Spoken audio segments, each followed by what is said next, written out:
어제 광주에서 육군 보병학교 소위 2명이 훈련을 받다 저수지에 빠져 숨졌습니다. 사고가 난 저수지에서는 수색 작업 끝에 숨진 소위 2명이 메고 있다가 분실한 총기 2정을 발견했습니다. 군 당국은 교관 등을 상대로 사고 원인을 조사하고 있습니다. 취재기자 연결합니다. 김선희 기자.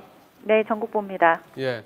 자, 이 안타까운 일인데요. 나라를 지키는 수호자가 되기 위해서 훈련받던 육군 소위 2명이 결국 숨지고 말았군요.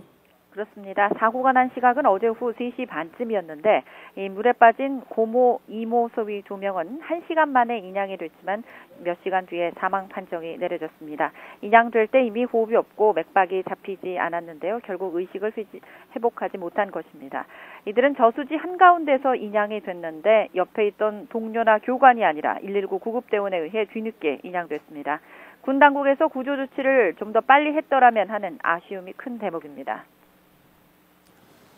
예, 사망한 소위 2명이 메고 있던 총기도 분실했다고 하는데요. 사고를 둘러싸고 여러 가지 의문이 증폭되고 있다고요.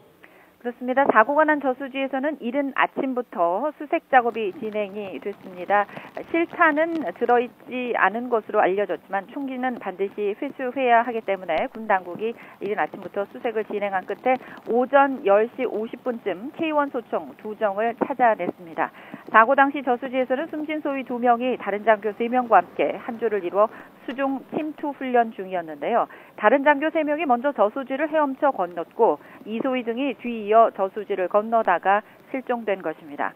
하지만 당시 현장에 의무병이나 구급차도 배치되지 않았고 소위 2명 모두 구명조끼도 입지 않았습니다.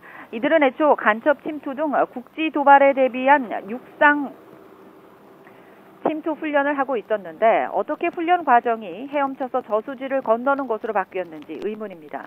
군 당국은 사고 당시 교관 등을 상대로 훈련이 바뀌게 된 경위와 안전조치 여부 등을 조사하고 있습니다. 하지만 사고 초기부터 기초적인 사실관계조차 파악하지 못하는 등 우왕좌왕하면서 숨기기에만 급급했던 군의 안일한 대응에 비난이 거세게 일고 있습니다. 지금까지 전국구에서 YTN 김선희입니다.